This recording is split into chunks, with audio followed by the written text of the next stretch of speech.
From the beautiful studios of Way Happy, we are coming live from the South Studios as we attempt 2-8 solving inequalities in one variable. Now, here's the big trick. Inequalities are always a pain, and I like to do a number line to make sure that everything is set in and I can find all my answers. So, how do I do that? Well, real simple. The first thing I'm going to do is I'll try to factor it. If you look at my first example there on the screen, it's already factored, so that's good. I'll then create what I call a sign chart. That's just where I test values, positive or negatives. And then I will write my answer in interval notation. So let's go ahead and do this now. This problem I clipped from the book, kind of interesting because it doesn't really ask anything, but it will make it ask something. It asks you to do like 3 different parts. So here you go. First thing I would do is definitely factor it. The second part I would do is find out when does this thing equal 0. So this is for the equals 0 part. What I'm going to do is, as I write this out, I am going to put on a number line. So here's my answers. Right now we like to start off with the answers are all real numbers and all real numbers forever and ever. But there's some restrictions already here. Like in this one, it looks like -3 and 4 are going to be our critical points. So for this equals 0 part, we're good, right? -3 and 4 are when it equals 0. But what will happen when you actually do a problem is you'll make sure your equation equals 0 or greater than or less than 0, and then you will put those 2 critical points on your number line. So -3 goes on and then 4 goes on, and life is good. They are on.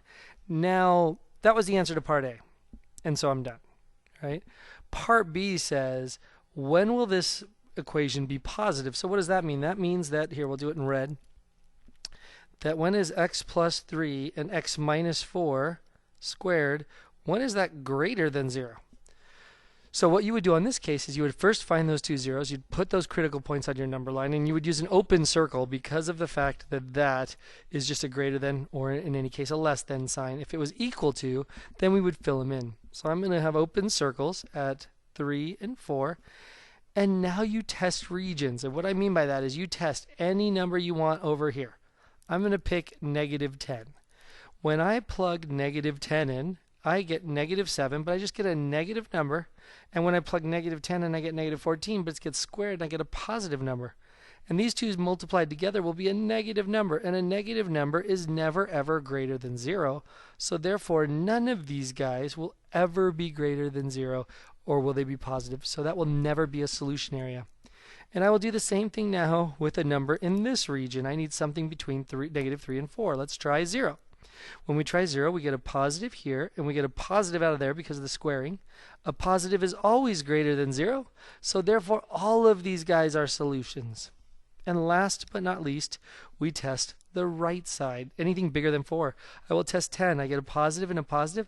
All of those guys will be positive, so anything bigger will always be positive. And I am golden. So for part B, what is my answers for when is it positive? Maybe I should have said these were negative, these were positive, and these were positive. Then I don't have to do work in part C. But when are they positive? Well, that would be everything from -3 to 4 and everything from 4 on. And so there you go. Notice I didn't include 4 because it was equal to, and they just wanted positive. What about part C then? When is it negative? Well, now we know. Negative is all this stuff, and it's not here or here. So therefore, I would just say the negatives go from -infinity all the way to -3. Now, the only thing I want to stress is if this was an equal to sign, then I would have a bracket, say, on the -3. But I don't because it's not equal to. All right, let's try the next one. Look at that guy. Gross, right? How the heck am I going to solve that? Well, let's pull back some old Algebra 2 love. So first thing I would try maybe is, can I factor anything out? I could factor out a 2. I wouldn't. No love there. So here's my number line of solutions, right? There's my number line of solutions. Everything's a possible solution right now. However, I need those critical points, and it appears that there are 3 of them. Hopefully this thing divides. Now, do you remember your synthetic division? Well, let's see. I got my leading coefficients of 2, -7, -10, and 24. Make sure I'm not skipping somebody. Like if there was a 0 I needed to put in, doesn't look like it. What things should we try in our synthetic division? Well, we should try the factors of 24 over the factors of 2. Remember the factors of P over Q or whatever you want to say. It's always the last over the first. So factors of 24, you know, there's a lot of them. 1, 2, 3, 4, you know, a lot more all over 1 and 2. So I'm going to start testing things like 1 and 2, and I wish I could remember. I think 2 works. So that's a cheat, but I think it works. Let's see. If I pull down the 2, then I multiply, I get 4, I get negative 3, which is negative 6, I get negative 16, and if you see like I do, 32, 2 does not work because it gets me 56. So that's no good. Then I better try, man, I think maybe negative 2 was a one that worked then. So let's try negative 2. So if I try negative 2, I get 2. I get negative 4, which is negative 11, which is 22, which is 12, which is negative 24. Hallelujah. And I get negative 24 cancels out, and therefore we found one. Now, why is that such good news? Because this. We just found out that one of the factors is x plus 2. But what's even better is what's left over here. We know that this is 2x squared minus 11x plus 12, and I'm really hoping that that factors. Anything multiplied at 24 that adds up to negative 11. Let's see, 8 and 3. So negative 8 and negative 3. Now I got to divide them both by 2 because I do that weird bottoms up. But my other two factors are x minus 4, and this factor would be 2x minus 3. Or if you really just want the zeros is what we're all worried about, the zeros that we need for this problem are negative 2, 4, and 3 over 2. So those are our critical points. Negative 2 gets an open circle, right? 4 gets an open circle. And now the gross one, 1.5 right there gets an open circle. Again, be careful. If this was an equal to problem, I would fill those circles in, but it's not an equal to problem, so I'm not going to fill them in. And now I'm just going to test the regions. Now, that sounds harder than it is. The factored form was x plus 2, x minus 4, and 2x minus 3. Or, yeah, is greater than 0. Now let's just test some numbers. Test way over on the left. Let's test something from negative 10. We would get a negative, a negative, a negative. That would all be negative. And negatives are not greater than 0. So none of those are solutions, and we now know that they're negatives. Let's test 0. He's in the middle, so that would give us a positive, a negative, and a negative. That would be positive. So all these answers have positive answers, which are all greater than 0, so they're good. So these guys are all good. Let's test something bigger than 1.5. Let's try 3, I guess. 3 would give me a positive, a negative, and a positive. That would give me a negative answer, so all these are negative, so not solutions. And last but not least, let's try something bigger than 4, like 100. Positive, positive, positive. And so all of these are positive. They are all solutions. So what is solutions to our original problem? Well, everything that was greater than 0, or in other words, the positives. And that would be negative 2 to 3 over 2, and 4 on. And lo and behold, you're golden and feeling pretty darn good. How could you do it graphically? Same kind of thing. I would set this equal to 0. So minus 6x squared plus 8x minus 2. I would try to factor that or whatever, but graphically, I can just put that in my graphing calculator. And so as I put that in my graphing calculator, I look to see where is the graph less than or equal to 0. So if I get my calculator going here, I will hit y equals, and I will clear this out and type in x to the third minus 6x squared. Whoops, be careful about that. X to the third, right arrow, minus 6x squared, and make sure you use the subtraction, plus 8x minus 2. And there it is. Now I hit graph, maybe zoom 6 to get a good graph. And now I want to see a beautiful x cubed graph. There it is. When is it less than 0? In other words, when are the y values less than 0? Well, look at that horizontal line. And I just want to know, when is it less than 0? So that shouldn't be too spooky. I'm going to try to paste it here for you. So here's the horizontal line. And when is it less than that? Well, that's all this region down here.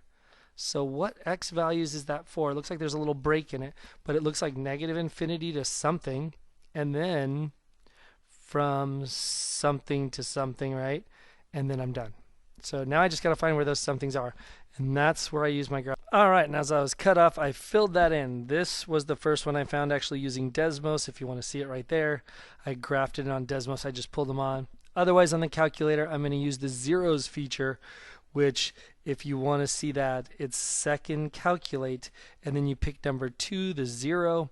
You go to the left of the 0, which means the left of the x-intercept. You hit enter, move the right cursor to the right of the x-intercept, hit enter, and then hit enter one more time, and you'll see I got 0.3248, whatever. So, and then I'd have to do that for all 3. So I do that for all 3, and then I get the zeros, and then I can fill them in, and just by looking at a graph, I could tell exactly where it was less than 0 or equal to. And notice I used the brackets because, I mean, it was approximation as close as I could get, but it does include those values, and so I will count that as in my values of my solutions. All right, let's ask you a question, and then we'll do rational inequalities. All right, nice work. So now we're going to do rational inequalities, which kind of the same and kind of different. I'm sorry about that. You have things you got to worry about, like the numerator and the denominator. The denominator values, they're always excluded. So when you make your number line of solutions, you always want to rule out the denominator. But the numerator, that depends. Is you want it to be equal to 0 or don't you? And so that's a little weird part. So here we go. If I do this first one, and again, I didn't do a very good job of copying this problem, but the first step is if it's equal to 0, I guess I could have left that. If I wanted this to be equal to 0, then when is it equal to 0? Well, it's equal to 0 when x is negative 1. So at negative 1, it's equal to 0. And so I would use a filled in circle, and you know, we're kind of done. That's when it's equal to 0.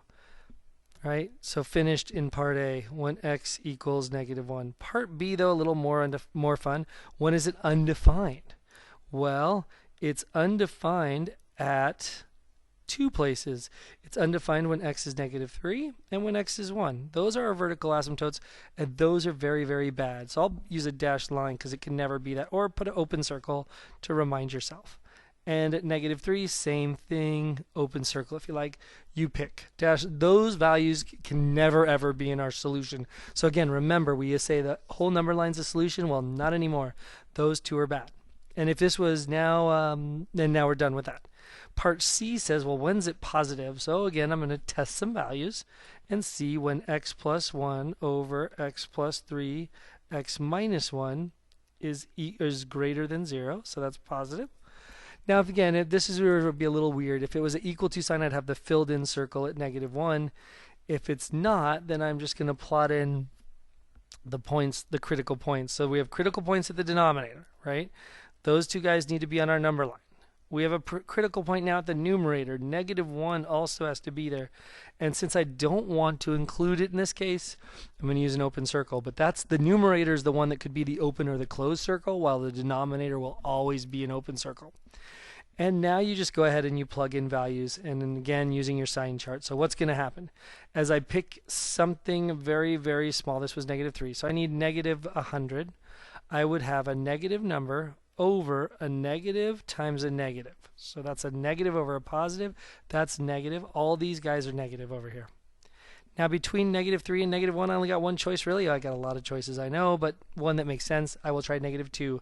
Negative 2 will give me a negative over a positive and a negative. So that's a positive. So all these guys are positive. Now let's try 0. 0 will give us a positive over a positive and a negative. So all of those would be negative. And last but not least, let's try something bigger than 1. Is this 1? Something bigger than 1. Let's try a million. A million over a million and a million. Those are all positives. And so these guys are all positive answers. And so now I can answer C and D. For C, when is it greater than 0? Well, that's from negative 3 to negative 1. And from 1 to forever. Done. And part D, when is it negative? Well, it's negative from negative infinity all the way up to negative 3. And then from negative 1 to 1, it's also negative. And there it is. right? Beautiful. So let's try one last one that actually has a problem in it like this. Oh my. So again, here's my number line. What the heck is allowed here? Well, I know that it's equal to, so x equals 2 is an answer. So let's make sure we put it there, but it's also a critical point that causes something funky. Notice I filled it in this time because of the equal to part. Also, what about this guy? When does the square root of x plus 1 equal 0? Well, that can never happen, but don't we have a restriction there? Isn't this saying that x plus 1 always has to be greater than or equal to 0? Oh wait, yeah, it can equal 0 at -1. I lied to you just now. And so x is greater than or equal to -1. So at -1, we're allowed to have that answer because that would make 0, so fill in. But we're also saying that over here can never happen. We have to have all our answers to the right. So notice in this setup, I put in the 2 zeros because I needed when they were equal to, got them both. And I had to put in, I could already rule out the entire left side of the number line because it wouldn't make sense under a radical. So now I don't have too much to test. I just got to test 0, which would give me a negative times a positive. So a negative times a positive, that would be a negative, and so that is less than 0, but these are all negative. And anything bigger than 2, like let's say a million would be a positive times a positive, so all these are positive. And now I can answer the question. The question was, when are you less than 0? Well, that's when I'm negative. So it's all that group. And that's why you want these things to equal 0. If they don't, make them equal 0. And so when is that happening? Well, that is happening from -1 to 2. And that is our only solutions for this problem. Good? Have a great day. Stay happy. See you tomorrow.